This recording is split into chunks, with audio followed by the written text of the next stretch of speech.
masubii yookaan ammoo waarii mana jirtanii baatanii ija keessan arguu danda'utti yoo ija keessan achi ofirraa ergitan iji keessan dhaabaa namni dhaabee yookaan immoo uumaan dhaaberra bu'ee isinitti deebi'uun isaa waan hin oolleedha.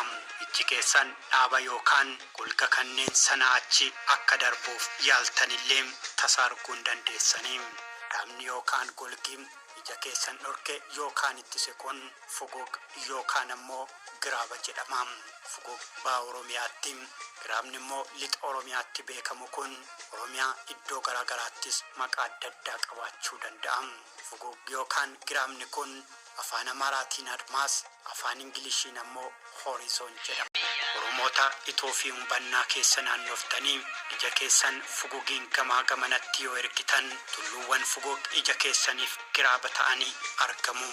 Oromoonni itoo fi humbannaa ganama kaanii ija isaanii gamaa gamanatti erguudhaan har'a fugug rooba hima jechuun aadeffamaadha. Oromoonni Harargee kunneen fugug ilaalanii roobaa fi caamas ni farrisu.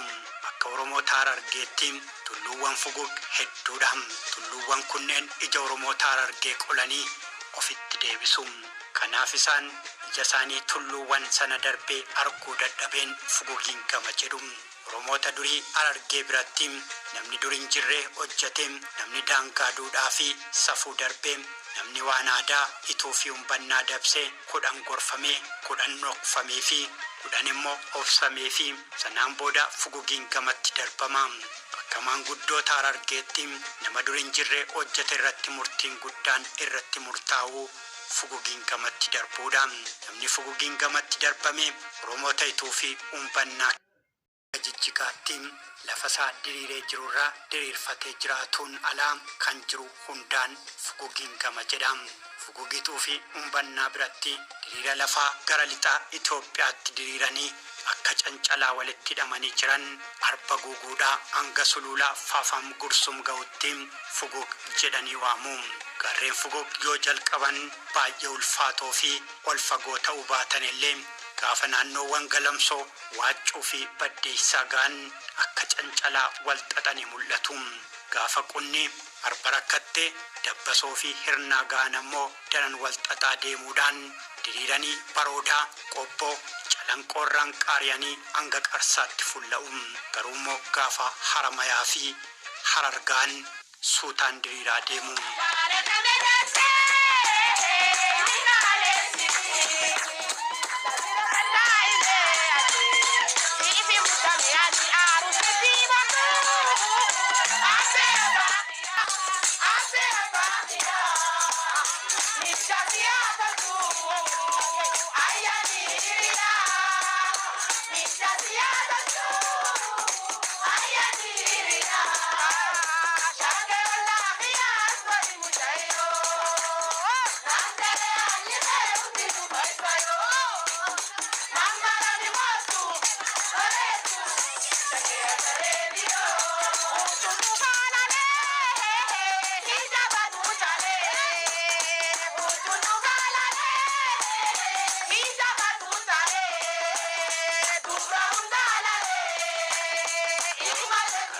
Kunneen daangaa lafa ituu fi humbannaa murteessuu qofa otoo hin taane halaasa afaanii, falaasama jireenyaa, aadaa fuudhaa fi heerumaa, aadaa nyaataa fi dhugaatii, sochii daldalaa, walumaa galatti jiruu fi jireenyaa Oromoota ituu fi humbannaa Oromoota kanneen biraarraa adda baay'ee walxaxaa fugug karaa lixaatiin fincaan burqaa jedhamu of micciiree gad of darbata.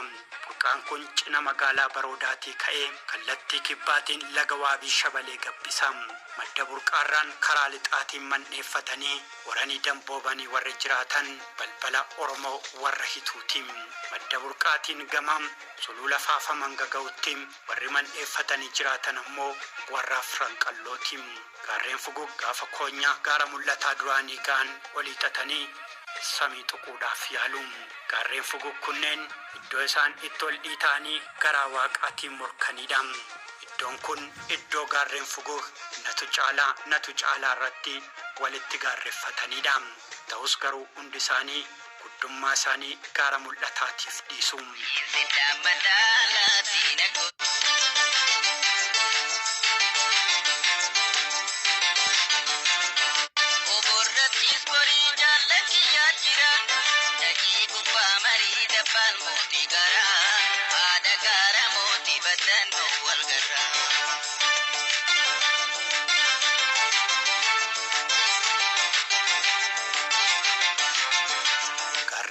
gaaraas guddummaa isaatiin maqaa gaara ol ba'ee mul'atu ta'ee gaara mul'ataa jedhame. Naannoo gaara mul'ataatti karaa lixaan kan argamu gaarri biraa dabbal mootii gaaraati. Dabbal mootii gaaraan mootiiwwan gaarreen fuguk ta'uu baatullee dheerinaa fi guddinaan gaara mul'ataa caaluu baatullee dabbal mootii gaaraa jedhamee warra afran qallootiin waamameera. Sirbameeraafis gaarreewwan kanneen qaxxaamuruudhaan karaa kibbaatiin yoo asii gabbuutan ammoo gosa Oromoo biraa warra Aniyyaatu horee damboobee jiraata. Gaarreen fugugis akkasiin Oromoota hituu fi umbannaa iddoo sadiitti qoodanii dalleessu. Oromoonni Harargees warri hituu Aniyyaa fi afran qalloos akkasiin daangaa isaaniin alaa kan jiru kanneen gaarreen fugug duuba jiran maraan fugugiin gama jedhu. Oromoota Harargee keessaa balbala warra Aniyyaa taanee daran horee damboobee kan jiraatu warra hituuti. Warri hituu Awaash Fantaalleedhaan hanga mi'eessoo fi afdaam ga'utti man'eeffatanii jiraatu. Haalli jireenya isaanii immoo horsiifatee bultoota. Qubsuma warra hituu kana keessaa warri qonnaan jiraatu baay'inaan warra Asabooti. Kallattuma waabii shabalee kana hordofanii kan jiraatan Araddaa Daaroo Labuu fi Bookee warri jiraatan walakkaan isaanii horsiifatee bultoota. Ararii manaan qaba amanaan diigamne hin qaba. Jilboodha manaan qaba amanaan diigamne hin qaba. Gaadullaa wajjiis manaan qaba amanaan diigamne hin qaba. Arroojii wajjiis lammiidhaa dangaan qaba dankee jijjiiramne hin qaba. Dhagee ibaddu diyool godhadhu dubbadhu. Balballi warra afran qalloo garuu jireenyi isaanii harki caalaan qonna irratti kan bu'uureffate. Kanaaf ragaan guddaan Oromoota afran qalloo warra jaarsoo fi cinaaqsan jiraatanidha. Manguddoonniitu akka jedhanitti warri hituu carcara akka jiraatan himanillee suuta suutaan garuu wal keessa makamaniiru. Akka manguddoota kunneenitti warri Aniyyaa ammoo naannoo burqaa tirtiraa jiraatu. Warri afran qalloo ammoo gooroo fugugirra. Gaarreen fugug keessaa gaarri baay'ee miidhagaa fi magariisni gaara Qundhaadhooti. Qilleensa qaamaa fi qalbii sooruu, bosonni isaa roobaa fi qabbana qabaa, simbirrooleen isaa immoo faaya miidhaginaati.